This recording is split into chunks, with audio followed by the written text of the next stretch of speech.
Yes, ఈయనెవరో తెలుసు కదా, Chamala Kiran Kumar Reddy, Bhuvanagiri MP.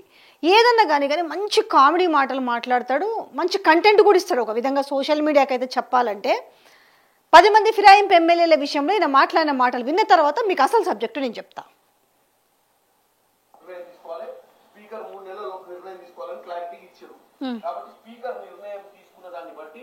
Congress party కట్టుబడి ఉంటుంది. స్పీకర్ ఏ నిర్ణయం తీసుకున్నా ఒకవేళ బై ఎన్నికలు వస్తే బై ఎన్నికలు నిలబడి గెలుస్తాం. ఎందుకంటే ఇవాళ ప్రజాపాలన బ్రహ్మాండంగా చేస్తున్నాం.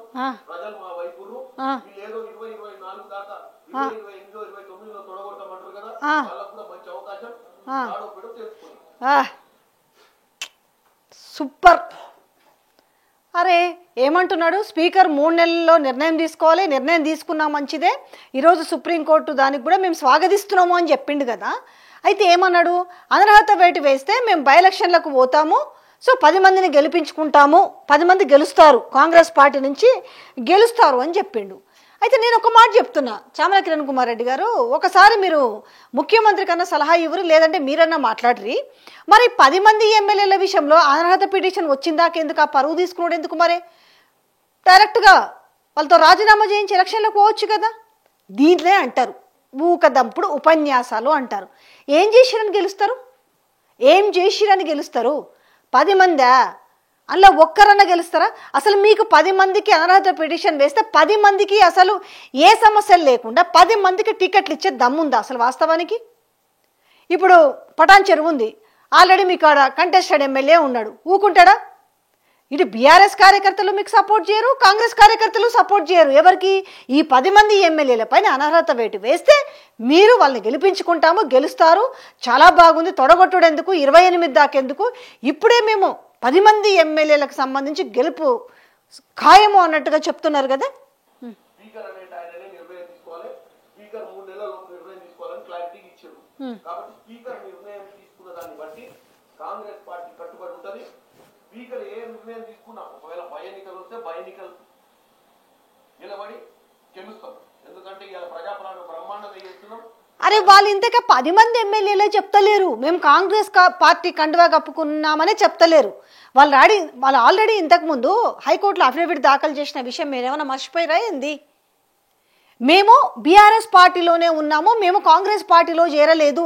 మరి ఏందయ్యా మీరు ఈ కాంగ్రెస్ కండువాలు కప్పుకున్నారు కదా అని అడిగిన దానికి అవి కాంగ్రెస్ కండువాలు కాదు, అవి మామూలుగా ఏంటిది జనరల్గా గుడి కండువాలు అని చెప్పి తప్పించుకున్నారు, వాళ్ళ అఫిడవిట్లో చెప్పుకున్నారు.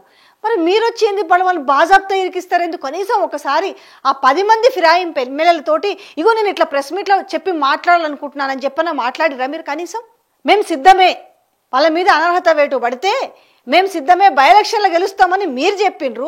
అసలు వాళ్ళు ఒప్పుకుంటలేరు కదా స్వామి. అనవసరంగా పాపం వాళ్ళు ఇరికిచ్చేందుకు ఇబ్బంది పెడుతురు. ఇప్పటికే ఆ 10 మంది ఎమ్మెల్యేలకు ఈరోజు జస్టిస్ గవాయ్ ధర్మాసనం ఇచ్చిన మాటల్ని ఎట్లా తీసుకోవాలో అర్థం కాక ఉక్కిరి బిక్కిరి అవుతున్నారు. ఏం చేయాలి ఇప్పుడు, మా పరిస్థితి ఏంది? ఇంకా 3 ఏళ్ల పొద్దుంది, ఇప్పుడు వ్యయ ప్రయాసాలు ఖర్చు, ఇప్పుడు కాంగ్రెస్ పార్టీ నమ్ముకొని ఇవాళ ఎలక్షన్లకు పోతే ప్రజలు టూ అని ముఖాన ఊసేటట్టున్నారు, చాటలు సీపులతో కొట్టేటట్టున్నారు. ఏందిరా నాయన పరిస్థితి అని భయపడుతున్నారు. లేకపోతే ఇదే కాంగ్రెస్ పార్టీ మీరు చెప్పినట్టుగా అన్ని వర్గాల వాళ్ళని ఆదుకొని మీరు చెప్పిన సంక్షేమ పథకాలు ఇచ్చుండి, మీరు అన్న 2 లక్షల ఉద్యోగాలు ఇచ్చుండి, 60 లక్షల ఉద్యోగాలు 60 లక్షల్లోనే పోతుంది నా మైండ్ అంతా. 60,000 ఉద్యోగాలే మాయి మాయి మాయి అని చెప్పుకుంటుంటే జనాలు చెప్పులతో కొట్టే పరిస్థితి ఉంది. నిన్న మొన్న చూసిరు కదా, క్రాస్ రోడ్లో పెట్టిన దాంట్లో అద్దంకి దయాకర్ ఉన్న దాంట్లో చెప్పారు కదా, ఒక్కొక్కరు మాట్లాడిన మాటలు మీరు విన్నారు కదా, సురుకులు పెట్టారు కదా బాగా. అరే నాయన మీరు ఇచ్చినవి కంటిన్యూషన్లు ఇచ్చినవి 5,000 ఉద్యోగాలు కేవలం. మీరేమి ఉద్యోగాలు ఇలే, మీరేమైనా పరీక్షలు పెట్టిరా, మీరేమైనా నోటిఫికేషన్ ఇచ్చిరా, మీరేమైనా గ్రౌండ్ ప్రిపేర్ చేసిరా, ఖాళీ పత్రాలు ఇచ్చేసి మేమిచ్చినామని చెప్తున్నాను అనేసి ఇంత గడ్డి పెట్టినరు. 60,000 ఉద్యోగాలు మాయి మాయి మాయి అని సంకలు గుద్దుకున్నారు. అయ్యి మీ కావు. पण రుణమాఫీ పూర్తిగా చేసిరంటే అది దిక్కు లేదు. మీరు చెప్పిన, మే ముఖ్యమంత్రి చెప్పిన, మే మంత్రులు చెప్పిన లెక్క ప్రకారమే 31 కోట్లు అవుతాయి, 21 కోట్లు మాత్రమే ఇచ్చినామని చెప్పి మళ్ళీ మొత్తం రుణమాఫీ చేసినామని చెప్తారు. మరి ఎక్కడ పోయింది? ఇంకా 10,000 కోట్లు చేయాలి కదా. మరి 100కు 100% రుణమాఫీ ఎక్కడ చేసిర్రు? అందులో నాకు తెలిసి 21,000 కోట్లు కూడా కాదు, ఏ 15-16,000 కోట్లో చేసిరు. రిమైనింగ్ ఎందుకు రైతులు గొగ్గోలు పెడుతున్నారు, మాకు రుణమాఫీ కాలేదని. ఇక మీరు చెప్పిన రైతు భరోసా గురించి కూడా చెప్తా. ఆ భాగవతం కూడా ఏముంది, 3 దఫాలు పక్కన పెట్టేసిరు, ఎగరదొబ్బేసిరు. ఒకటి రేపు లోకల్ బాడీ ఎలక్షన్స్ ఉంటాయన్న భయంతో రేపు ఆయనతో ఇజ్జత పోతుందని చెప్పి 9 రోజుల్లో 9,000 కోట్లు వేసినామని చెప్పేసి గప్పాలు కొట్టుకుంటారు. ఇప్పుడేమో ఎలక్షన్లు పెట్టే పరిస్థితి లేకపోయే, అది తుస్సు. ఇక ఏమన్నారు, ఫ్రీ కరెంటు ముచ్చటేందో జనాలకు బాగా తెలుసు. 500కే సిలిండరు. ఊర్లలో పోయి ఒక్కసారి అడుగురి, మీ పార్లమెంట్ నియోజకవర్గంలో కనుక్కుంటే తెలుస్తుంది కదా సారు. ఎంతమందికి 500లకు సిలిండర్ వస్తుంది, ఎన్ని పైసలు పడుతున్నాయో కనుక్కోరు. ఒక్కసారి సబ్సిడీ పైసలు 500 రూపాయలు పడుతున్నాయేమో కనుక్కోరు. 5 రూపాయలు, 20 రూపాయలు, 45 రూపాయలు, ఇంతకు మించి పైసలు పడతలేవని గ్రామాన్ని చెప్పుకుంటున్నారు. ఇది గ్యాస్ బండకు సంబంధించి. ఇక ఫ్రీ బస్సు గురించి అంటే చెప్పనక్కర్లేదు. ఆడోళ్ళు జుట్లు పట్టుకొని కొట్టుకుంటారు, వద్దురా నాయన మాకు ఈ ఫ్రీ బస్ అని చెప్తుంటే ఏమి చూసి భూములు లాక్కుంటున్నారని మీకు వేయాలా, లేకపోతే కమిషన్లు తింటున్నారని వేస్తారా? ఏ రకంగా ఓట్లు వేస్తారు? 10 మంది ఎమ్మెల్యేలు ఓటు సంగతి పక్కన పెట్టి తీసుకుపోయి మీరు బాజాబ్తా ఇరికిచ్చారు కదా. అరే పాపం వాళ్ళ తిప్పలేదో వాళ్ళు పడదామని అనుకుంటున్నారు.